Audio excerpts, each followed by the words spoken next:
Let each thing you would do, say, or intend be like that of a dying person. It is not death that a man should fear, but he should fear never beginning to live. A man's worth is no greater than the worth of his ambitions. The universe is transformation. Our life is what our thoughts make it. The more we value things outside our control, the less control we have. To live a good life, we have the potential for it if we learn to be indifferent to what makes no difference. Dwell on the beauty of life. Watch the stars and see yourself running with them. Think constantly on the changes of the elements into each other, for such thoughts wash away the dust of earthly life. The present is all we have to live in, or to lose. The soul becomes dyed with the color of its thoughts. The art of living is more like wrestling than dancing, because an artful life requires being prepared to meet and withstand sudden and unexpected attacks. Choose not to be harmed, and you won't feel harmed. Don't feel harmed, and you haven't been. Stop whatever you're doing for a moment and ask yourself, am I afraid of death because I won't be able to do this anymore? Live out your life in truth and justice, tolerant of those who are neither true nor just. The memory of everything is very soon overwhelmed in time. Love the discipline you know and let it support you. Entrust everything willingly to the gods, and then make your way through life, no one's master and no one's slave. The best revenge is to be unlike him who performed the injury. Waste no more time arguing about what a good man should be. Be one. What we do now echoes in eternity. If it is not right, do not do it. If it is not true, do not say it. Your days are numbered. Use them to throw open the windows of your soul to the sun. If you do not, the sun will soon set and you with it. The object of life is not to be on the side of the majority, but to escape finding oneself in the ranks of the insane. Never let the future disturb you. You will meet it, if you have to, with the same weapons of reason which today arm you against the present. Everything we hear is an opinion, not a fact. Everything we see is a perspective, not the truth. If you are distressed by anything external, the pain is not due to the thing itself, but to your estimate of it, and this you have the power to revoke at any moment. The happiness of your life depends upon the quality of your thoughts. Because a thing seems difficult for you, do not think it impossible. No one can keep you from living as your nature requires. Nothing can happen to you that is not required by nature.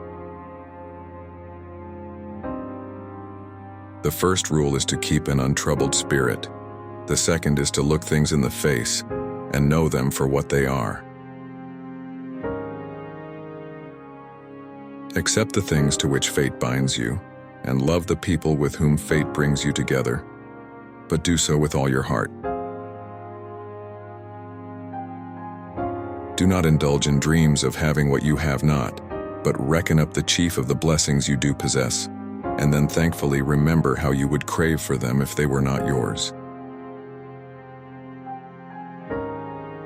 The impediment to action advances action. What stands in the way becomes the way. You always own the option of having no opinion. There is never any need to get worked up or to trouble your soul about things you can't control. These things are not asking to be judged by you. Leave them alone.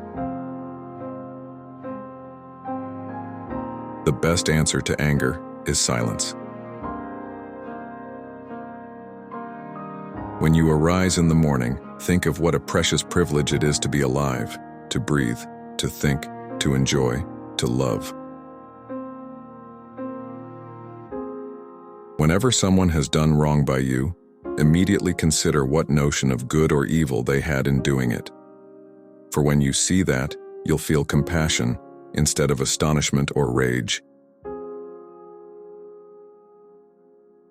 Because most of what we say and do is not essential, ask yourself at every moment, is this necessary? Look well into thyself. There is a source of strength which will always spring up if thou wilt always look. It's silly to try to escape other people's faults. They are inescapable. Just try to escape your own. All you need are these: certainty of judgment in the present moment, action for the common good in the present moment, and an attitude of gratitude in the present moment for anything that comes your way.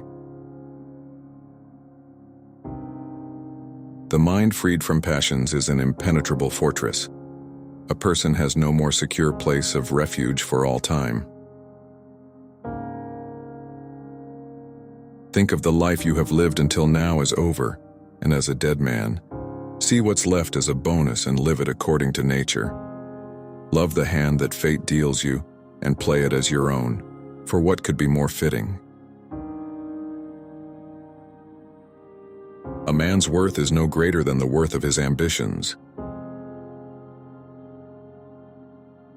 What we do now echoes in eternity. It is essential for you to remember that the attention you give to any action should be in due proportion to its worth, for then you won't tire and give up if you aren't busying yourself with lesser things beyond what should be allowed. Very little is needed to make a happy life.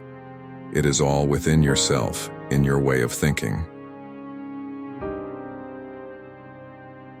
Dig deep within yourself, for there is a fountain of goodness ever ready to flow if you will keep digging. It's unfortunate that this has happened. No, it's fortunate that this has happened and I've remained unharmed. Your mind will take the shape of what you frequently hold in thought, for the human spirit is colored by such impressions. You have been formed of three parts: body, breath, and mind. Of these, the first two are yours insofar as they are only in your care. The third alone is truly yours.